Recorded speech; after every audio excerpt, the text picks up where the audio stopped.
Colleen Slemmer was born on September the 20th, 1975. She lived in Orange Park, Florida with her mother, her stepfather and her younger sister. And in September of 1994, because her family couldn't afford to send her to college, she decided to enroll in something called Job Corps. It was a government vocational training program where she could study what she was most interested in, which at the time was computers. The closest Job Corps to where she lived was in Jacksonville, Florida, but they didn't offer any training in computers, so she enrolled in the Job Corps location in Knoxville, Tennessee instead. The residence was located on Dale Avenue, and at the time she was 19 years of age. Now, living in this accommodation was living away from her family. She was getting a sense of adulthood, a sense of pride and confidence in her abilities. As she lived in the dorm with other students, you would sign in and out of the dorm as you arrived and left. Now, Colleen had been looking forward to her computer classes at Knoxville, Tennessee campus. After she started there, she made some friends. One girl was called Christa Pike, and she had a boyfriend. His name was Darryl. They seemed nice, and she was just pleased to be making friends. After all, she was away from her family for the very first time, and making friends was all part of moving forward in this new life she'd started for herself. But on the 12th of January 1995, Colleen would go missing. She had stepped out of her dormitory room along with her friends Christa and her boyfriend Darryl and another girl called Shadola. Now, they had all signed out of their dorm rooms and headed outside towards the woods in order to smoke and chill and chat and just chill out. However, only 3 of them returned and signed back into the campus dorms. This was around 10:15 p.m. But Colleen was not one of them. She did not sign back in. She seemed to be missing from the group on arrival, and no one knew where she was. Remember, in 1995, places did not have as much CCTV as they did now, as to the extent we have today. And what they did have was grainy at best.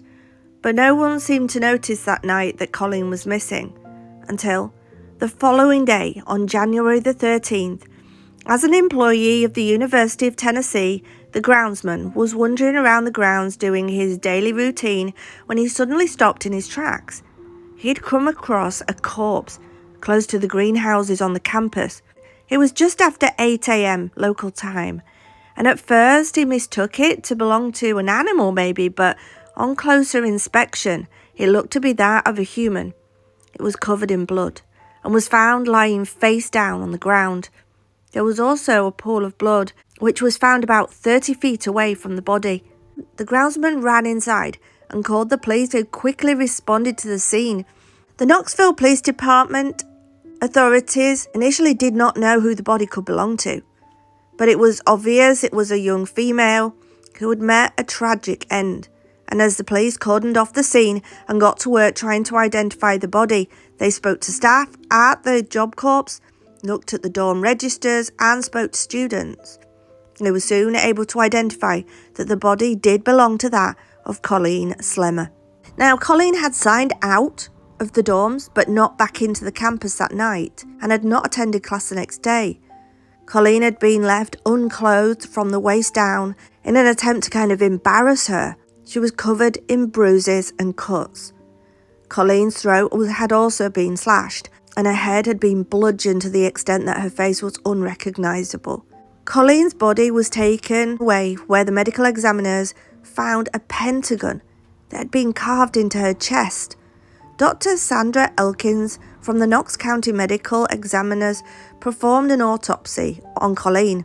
Bruises on the victim's body were inflicted between 30 and 40 minutes prior to her death.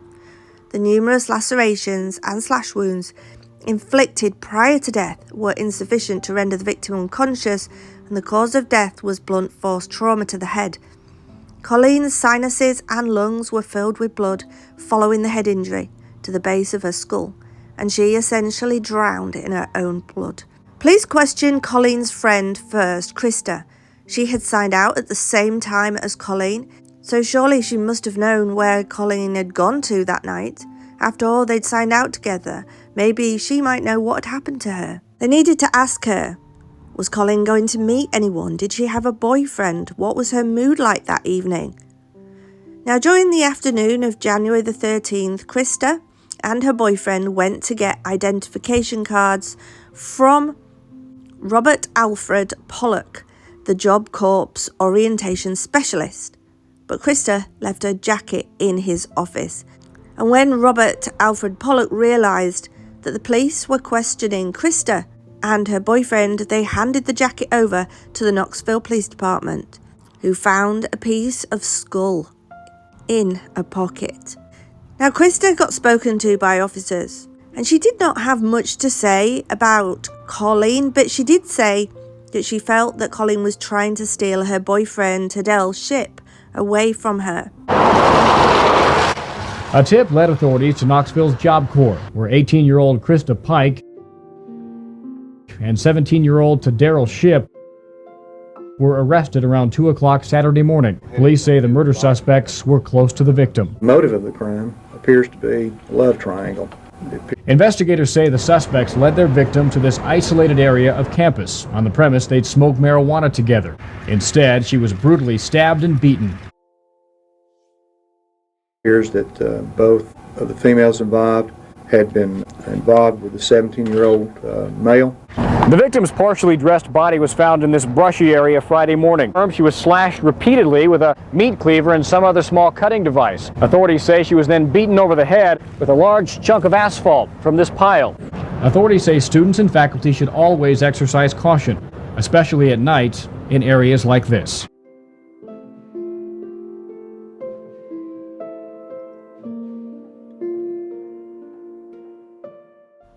Christa Pike was born in 1976 to her mother Carissa Hanson and Emil Glenn Pike in Beckley, West Virginia. Her parents had a tumultuous relationship, being married for 2 years, divorced for a year after her father was found to be cheating, and remarried for another 2 years after the father attempted to try and take his own life. Both of them were frequently negligent.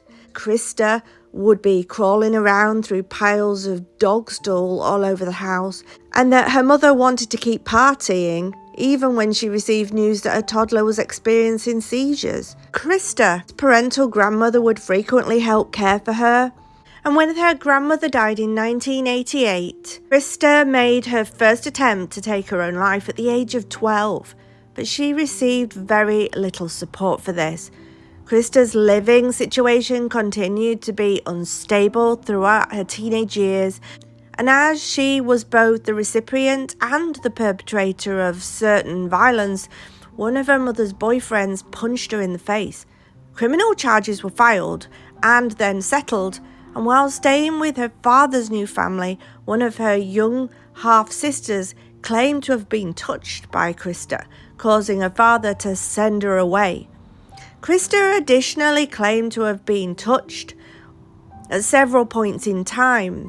Her friends and family doubt these occurrences actually ever happened, noting that she was a pathological liar, so it's unknown. And in one incident, a man phoned claiming that he was going to do things to her in response, and Christa and a friend beat him with a stick in a parking lot. Although she had been bright as a child, her unstable home life caused her to frequently change schools, causing her performance in school to deteriorate, and in 10th grade she was sent to a juvenile facility for a whole year, where she became interested in the Job Corps, a government program aimed at helping low-income youth by offering vocational training and career skills. And in the fall of 1994, Christa Pike attended the now-closed Job Corps Center in Knoxville, Tennessee, where she started dating a man by the name of Tadell's ship. Together they developed an interest in the occult and worshipping the devil.